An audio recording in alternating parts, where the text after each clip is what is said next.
Chapter 9. Once again, the star flares faded, and the Vigilant was back in space normal. Leoin Heartworld bearing 20 degrees port, 12 nadir, Octrimo announced from the helm. Arrived precisely on target, as Chiss Skywalkers always do. Acknowledged, Aralani said, suppressing a smile at that last, definitely non-standard comment. The entire bridge crew had quietly seethed at Ilparg's disparaging comments about Cherry's navigation back at Urch. Fleet officers and warriors held their Skywalkers dear, but most of them had kept their feelings to themselves. Octrimo, who as helm officer had naturally worked the closest with the girl, had apparently decided to risk a reprimand in order to throw a small dig at the ambassador. His protective attitude probably wasn't hurt by the fact that his Drak family were strong rivals to Ilparg's own Boadal family. Not that Ilparg probably noticed the comment. He was standing beside Aralani's command chair, his eyes on the distant planet, his mind clearly elsewhere than the Vigilant's bridge. Aralani looked back at the planet and the ships clustered around it, the brief moment of amusement disappearing. Most of the vessels out there were undoubtedly Leoin. Freighters, patrol ships, 2 low-orbit Blue Dock repair stations, possibly a warship or 2. The old records suggested there was at least 1 Black Dock in much higher orbit, raising the possibility of another warship in the area, though if it was undergoing repairs, it could probably be ignored. The question was whether there were any Nakardan ships in the mix, there to keep an eye on the locals. "Sweep complete," Senior Commander Obiklianov called from the sensor station. "No matches to the Nakardan ship we saw at Urch," which didn't prove anything. Aralani knew. Aside from the oversized viewports and the particular placement of the main weapons clusters, none of the Nakardan ships she and Thrawn had run into looked exactly like any of the others. Certainly Yiv didn't seem to go with any kind of standard silhouette. "Traffic control is hailing us, Admiral," Wutro said. "Never mind them," Ilparg said before Aralani could reply. "Get me someone in the regime diplomatic office. If they had anything to do with that Urch business, I want to have it out here and now." "A moment, Ambassador," Aralani said, looking over her shoulder at the bridge hatch. Thrawn was apparently running late. "We're waiting for Senior Captain Thrawn to arrive." "What do we need him for?" "Because he's the one who can tell us if there are Nakardan ships out there," the obvious reply ran through Aralani's mind. "Because he has a feel for tactics that will be crucial if this thing blows up.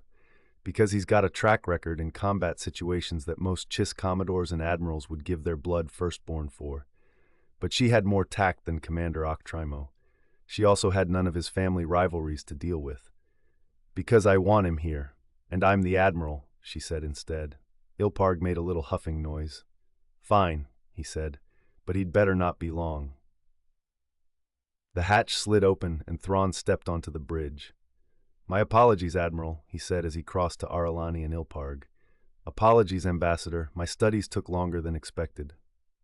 "What studies were those, Senior Captain?" Ilparg asked suspiciously. "Tactical data," Aralani put in. "Tactical data?" Ilparg repeated scornfully. "Is that what the expansionary fleet calls art these days?" Aralani clenched her teeth. "The first rule of strategy is to know your enemy, Ambassador," she said. "That includes their battle tactics, but also their history, their philosophy, and yes, sometimes even their art." "I accept the first 2, Ilparg said, the disdain still in his voice. "The third is of little to no value. However, now that Senior Captain Thrawn has graced us with his presence, perhaps you'd be good enough to contact the diplomatic office as I requested?" "Certainly, Ambassador," Wutro said, stepping to Ilparg's side and deftly easing him away from Aralani and Thrawn. "We can hail them better from the comm station. This way, please." "Thank you for trying," Thrawn said softly as he came up beside Aralani. "Don't worry about it," Aralani advised. "Sometimes it's good to have your talents underestimated, though not when your career is being evaluated," she added silently to herself. "What did you find?"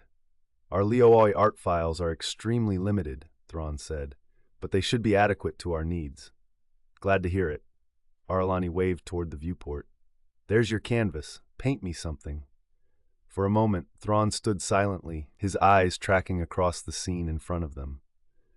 Aralani shifted her attention between him and the tactical display, wondering when the Leoawe were going to make their move. If the Nicardun were here, this group must have heard about the Urch incident by now. Could the Urch of Key have somehow failed to identify the Vigilant before it escaped from their encirclement? Impossible. Could they perhaps not have at least one communications triad on the entire Urch of Key capital planet capable of transmitting a message this far?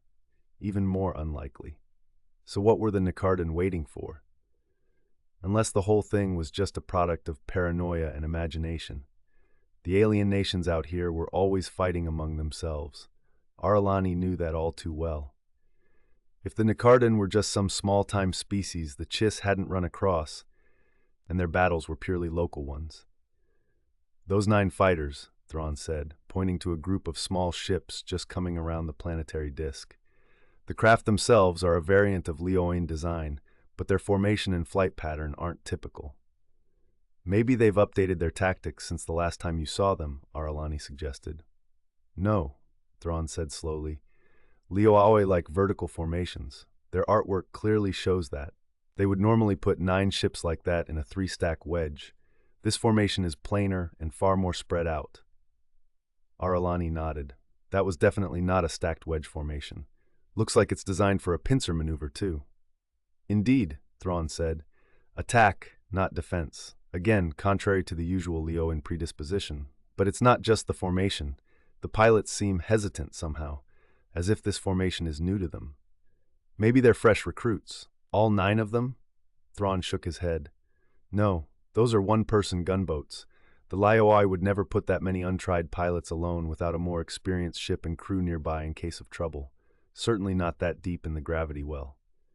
You agree that's how they did things before, Aralani said. But fleets change doctrine all the time. Maybe not this drastically, but they do adjust and adapt to new tech or situations. This is Leoauin Orbital Command. A voice came over the speaker. Aralani blinked. She'd been so focused on the distant ships and Thrawn's analysis that she'd almost forgotten their ostensible purpose for being here. This is Ambassador Boedel Pargasoy of the Chiss Ascendancy, Ilparg replied with all the dignity and arrogance Aralani had come to expect from the diplomatic corps in general and Ilparg in particular. I wish to speak to someone in the diplomatic office concerning the aggressive treatment we received a few days ago at the Urchivki capital of Urch. What makes you think the Leoin regime has anything to do with the Urchivki? The voice came back. There was a Leoin ship present when the Urchivki attempted to capture our ship, Ilparg said. Aralani hissed out a breath. What the hell did Ilparg think he was doing? Handing over information like that, especially without getting anything in return, was the height of foolishness. Ambassador. No, let him go, Thrawn said, closing a warning hand over her arm. Let's see their reaction to who we are. Aralani scowled. Yes, that would be Thrawn's plan, giving the Leooi a nudge and seeing how they reacted. All well and good, provided the reaction wasn't to throw everything they had at the intruders. Still, the Vigilant was a fully armed night dragon, and they weren't yet too deep into the Heartworld's gravity well. No matter what the Leooi had, Aralani had no doubt she could get them out with only minimal damage to her ship. Around the side of one of the blue docks, she saw something move into view, and felt her eyes widen. Uh-oh, someone across the bridge breathed. Aralani's hands closed involuntarily into tight fists. It was a warship. A huge warship. Battle Dreadnought class at least, half again the Vigilant size. Its flanks bristled with weapons clusters. Angular lines marked sections of heavy armor. Tight-spaced patterns of nodes proclaimed the existence of a strong electrostatic barrier. And the overly large bridge viewport, the arrogantly, invitingly overly large viewport, marked it as Nicardun. Admiral? Wutru asked, a hint of urgency in her voice. Aralani eyed the Nicardun warship, noting particularly the vectors and positions of the ships around it, then gave the tactical display a long, careful look. Hold course, she ordered Octrimo. They're not making any threatening moves. That could change at any minute, Wutru warned. No, Thrawn said. They could move to attack mode, but it would take more than simply a minute. Agreed, Aralani said. At their distance and orientation, any move would be well telegraphed. Wutru seemed to brace herself. Yes, ma'am. The diplomatic office has no understanding of that which you speak. A different Leoauin voice came over the speaker. but we welcome the friendship and mutual respect of the Chiss Ascendancy. Will you approach, Ambassador, that we may have a conversation? Or shall we send transport for you? Ilparg looked back at Aralani. Admiral? He prompted. Well, we're definitely not moving any closer, Aralani said. And under the circumstances, we're not letting you go in either. So we're just leaving? Why not? Aralani said. We've gotten what we came for. Ilparg frowned. What exactly did we get? The presence of a Nikardan ship, Thrawn said, which took no action against us, Ilparg countered. And the fact that the Liawi don't want to talk about Urch, Aralani added. Ilparg snorted. I believe that's what's known as negative information. It's still information, Aralani said. Regardless, it's all we're going to get. So offer your apologies, say your farewells. Feel free to translate that into diplomatic speak, and we'll be on our way. A moment, Admiral, Thrawn said thoughtfully. With your permission, I'd like to run one additional experiment. Those 9 gunboats seem unusually interested in us. Aralani turned her attention back to the group of small fighters they'd noted earlier. Their pincer formation had opened up a little, but otherwise nothing seemed to have changed. She felt her eyes narrow as she saw what Thrawn was referring to. The formation had opened up because the gunboats had suspended the maneuver they'd been in the middle of and were now drifting, their thrusters quiet, the tidal effects of the planetary gravitational field slowly moving them apart. At the very least, they're interested in being able to swing into action at a moment's notice, she said, and in any direction. Exactly, Thrawn said, and I see no reason other than the vigilant why they should suddenly be so watchful. Aralani scratched at her cheek. The Nikardan battle dreadnought was making no move, but the fighters were in ready position. Someone hedging their bets? Or was it something more interesting? Was it an indication that there were 2 different chains of command operating? Either way, it was worth exploring further. I trust whatever you have in mind won't involve the discharge of weapons? Not at all, Thrawn assured her. I'd simply like to tell them I'm here. What do you expect that to accomplish? I don't know. That's why it's an experiment. She gave him her best strained patience look, but Thrawn's hunches were usually worth chasing down. Very well. Helm, be ready to turn and get us out of here. How quickly? Octrimo asked. Hopefully not very, Aralani said.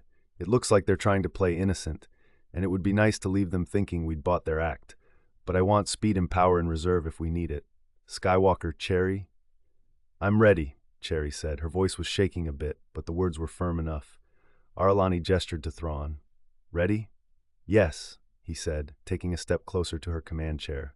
Watch the gunboats. She nodded and tapped the comm switch. Go. This is Senior Captain Thrawn, Ambassador Ilparg's supervisor, Thrawn said. Thank you for your interest, but the ambassador does not feel prepared at this time for a full diplomatic conversation. The Chiss Ascendancy will be in future communication with you regarding this matter. The Leoian gave some kind of wordy but mostly meaningless reply. But Aralani wasn't really listening. 7 of the 9 gunboats Thrawn had told her to watch had activated their thrusters at the mention of his name, moving out of formation with their bows swinging toward the Vigilant. But they'd barely begun their maneuver when they abruptly throttled back, holding their new positions for another moment before dropping back into place with the 2 gunboats that hadn't left their orbits. The whole thing took barely 5 seconds, with all 9 ships back in formation before Thrawn even finished his statement. The half of her brain that was monitoring the conversation recognized that it was over. She tapped the comm switch again and nodded to Octrimo. Take us out, Helm, she ordered. Nice and easy and calm. Skywalker, stand ready. She turned her attention to the battle dreadnought, wondering if its captain would now decide to drop his own innocent act. But the Nikardan continued its leisurely orbit as the Vigilant turned and drove back out of the gravity well. Cherry leaned over her control board, and with a burst of star flares they were back in the safety of hyperspace. Wootro crossed the bridge to Aralani's side. So what exactly did we learn? She asked. You weren't watching the gunboats, Aralani asked. You and Thrawn were watching them. It figured someone ought to keep an eye on the dreadnought. Yes, good thinking. Aralani looked up at Thrawn. Your idea, Senior Captain. Go ahead and lay it out. 7 of the 9 gunboats reacted to my name by starting to move toward us, Thrawn told Wutru. That suggests both that I'm known to the Nikardan and that there's some kind of standing order regarding me. But a moment later, all 7 returned to their formation. So whoever was commanding the fighters was all set to come charging over and avenge the horrible insult you delivered at Rapak, Wutru said slowly. Only someone higher in the command chain countermanded the order. That's how I read it, Aralani confirmed, which immediately implies in turn what he said earlier. Even under provocation, even with standing orders, they're trying very hard to pretend they're not a threat to us. One problem, Wutru said, lifting a finger. It thought we decided the gunboats were Liawin. Why would they care about Thrawn? You mean aside from the obvious? Not so obvious anymore, Aralani said. Certainly after all these years, there can't be any standing orders concerning him, at least not from the Liawawi. You suppose not, Wutru said. So we were wrong earlier, Aralani said, feeling a sense of looming dread. We thought the Liawawi might just be learning new battle tactics. They are, but they're learning them under Nikardan's supervision. The Liawawi and the gunboats knew the Nikardan orders concerning me, Thrawn said. The 7 pilots who reacted did so far too quickly for it to be otherwise. Detailed standing orders of that sort aren't typically shared with subjugated peoples. Furthermore, the gunships were armed. Their forward swivel lasers were visible, as were their missile ports. We know from the Pakosh that the Nikardan removed the weapons from their conquered peoples. Which strongly suggests the Liawawi aren't Nikardan subjects, Aralani said quietly, gazing out at the roiling hyperspace swirl. They're allies. For a moment, none of them spoke. Then Wutru huffed out a breath. Great, she said. So now what? We need more information, Thrawn said. Admiral, can you divert the Vigilant to Solitaire before returning to the Ascendancy? Absolutely not, Ilparg said firmly, striding up to them. First the Liawain regime. Now you want to go to the Garwian unity. How many ways are you trying to get yourself in trouble? He turned his glare onto Thrawn. Never mind you. How many ways are you trying to get me into trouble? I'm already far removed from my mandate. Your position and mandate aren't the issues here, Ambassador, Aralani said, studying Thrawn's face. The Vigilant is my ship, and it goes where I order it. If I decide there's data to be gathered, I'm obligated to follow through on it. Not if the Syndicure declares your decisions improper, Ilparg warned. If that happens, so be it, Aralani said. But even the Syndics have only limited authority over a senior fleet officer. There should be only minimal trouble for either of you, Thrawn said. I can take a shuttle in while the Vigilant returns to the Ascendancy. That should add only a few hours to your travel time. You don't want us to wait? Aralani asked, frowning. What if the Garwians don't want to talk to you? I believe they will, Thrawn said. If I may ask a favor, Admiral, I'd like to borrow your office for the next hour or two. Of course, Aralani said. Take all the time you need. Caregiver Thalias, bring Skywalker Cherry out of Third Sight as soon as it's convenient and safe. She's to then reroute us to the Garwian capital planet of Solitaire. Yes, Admiral, Thalias said. She hadn't missed a word of the discussion, Aralani could see, but she showed no inclination to question the decision. It'll be a few more minutes before Cherry can be disturbed. At your own timing and judgment, Caregiver, Aralani assured her. Captain Thrawn, my office is yours.